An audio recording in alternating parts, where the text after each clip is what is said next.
Hey, what is going on guys, RvzStealth here, and in today's video, we're going to be doing something a little bit different. So we're going to be taking a look at the top 10 champions that AFK the most in League. So I thought this would be a pretty interesting video topic to just kind of take a look at and try to figure out why do these champions AFK the most, and in what situations would these champions be most likely to AFK in. So these stats are from League of Graphs as well. So if you guys want to take a look at these stats and other stats as well, then you can take a look at that website. I'll leave a link down in the description below. Video is not sponsored by them, but this is where I am getting the information from.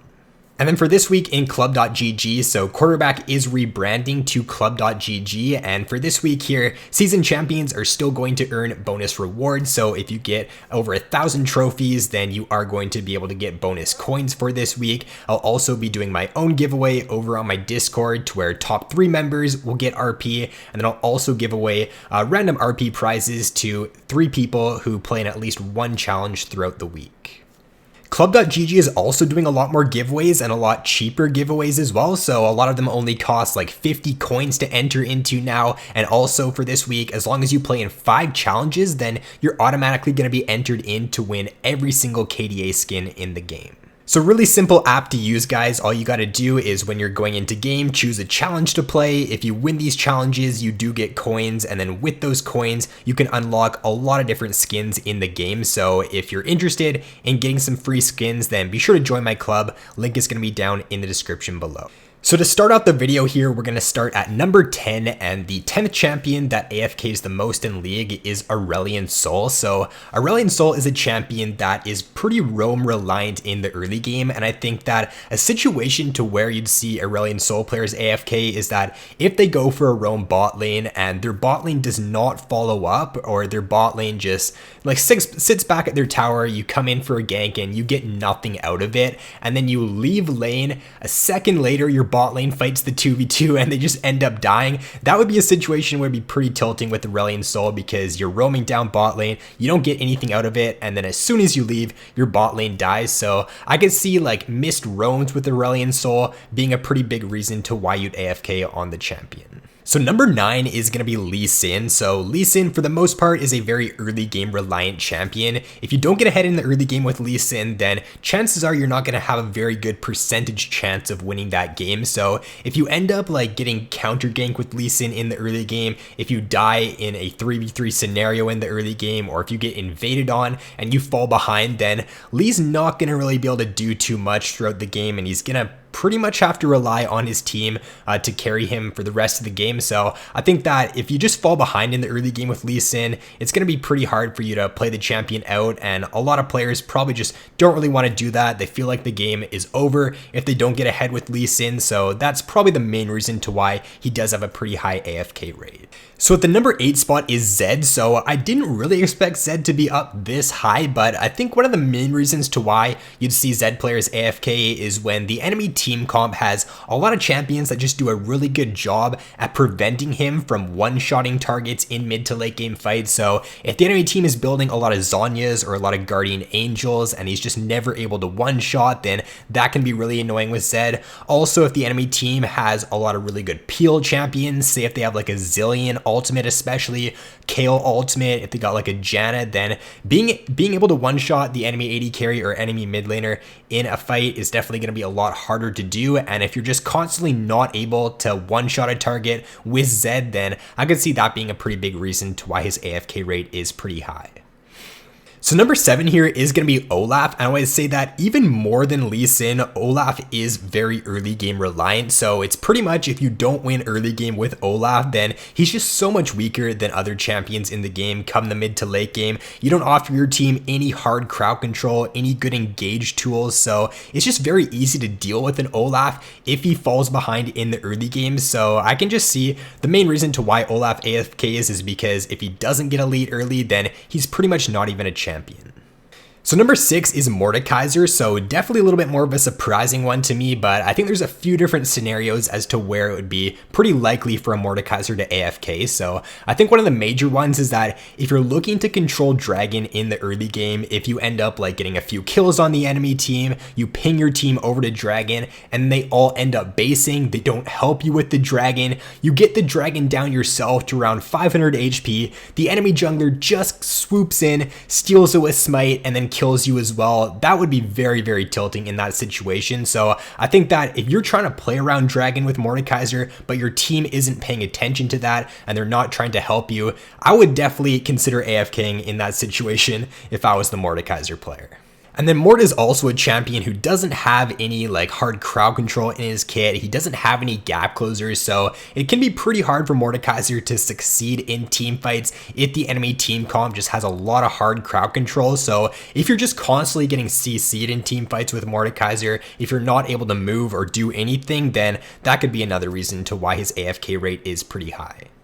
So at number 5 is Graves, and when I think of Graves players, you kind of think of them as the Chad junglers. So this jungler wants to be the one playing aggressive in the early game. He wants to be the one invading the enemy jungler and constantly pressuring the map. And if you're not able to do that on Graves, then I can definitely see Graves players being pretty frustrated in those situations. If you're the one being invaded, if you're the one like losing your jungle in the early game and you're not able to play aggressive on the pick, then I can see that being a pretty big reason to why Graves players would AFK. Now Graves has also been pretty weak the past couple of patches as well, with him getting nerfed in the past, with Stormrazor getting changed, and with the jungle changes that occurred a couple of patches back. He hasn't been in the best spot himself, so that could also play into why more Graves players are AFKing recently. So at number 4 is going to be Gnar, and for solo queue, Gnar's been a pretty weak pick for a very long time now. He's got pretty weak matchups, especially in the current meta. When you take a look at some of the most picked top laners, you got your Riven, your Jax, your Aurelia, just these gap close bruiser champions that can do a very good job at getting onto Gnar and just bursting him out and just killing him a ton in the laning phase. So if you're playing against these picks constantly and you're constantly getting solo killed in lane with the Gnar, then I can see that being a pretty big reason to why you'd AFK.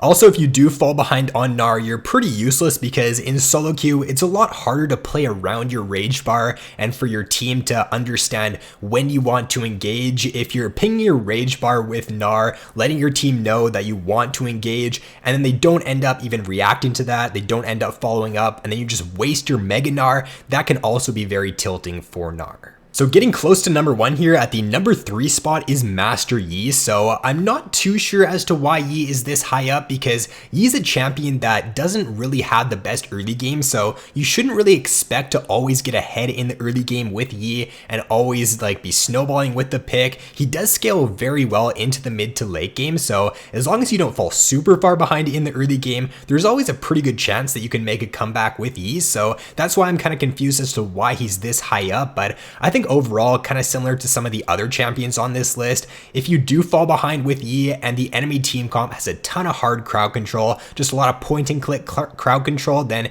it's going to be a lot harder for you to succeed with Yi in mid to late game fights. So if you're not able to split push on the pick and you're also not able to team fight, then it can definitely be very frustrating to play Yi in those situations. So at the number 2 spot here is Trundle, and I guess it's pretty fitting for the Troll King literally to be this high up on the list. I know that right now Trundle is not the strongest pick in solo queue, that's for sure. He's been a pretty weak pick for quite a long time now. I know he has been getting a few buffs over the past few patches, but he's still a relatively weak jungler for solo queue. I think that most people who are picking Trundle right now either don't have a very good grasp on the meta, or they just don't really care too much about who they're playing. So if they don't care too much about who they're playing, they probably don't care too much about the game. And then if they do end up falling behind in the early game, if they're not doing too well, then that could just lead to them AFKing very easily. A common theme with a lot of these champions as well is that they don't really have a lot of ways to deal with hard crowd control. They don't have gap closers in their kit, so Trundle's another one of those champions that can have a very difficult time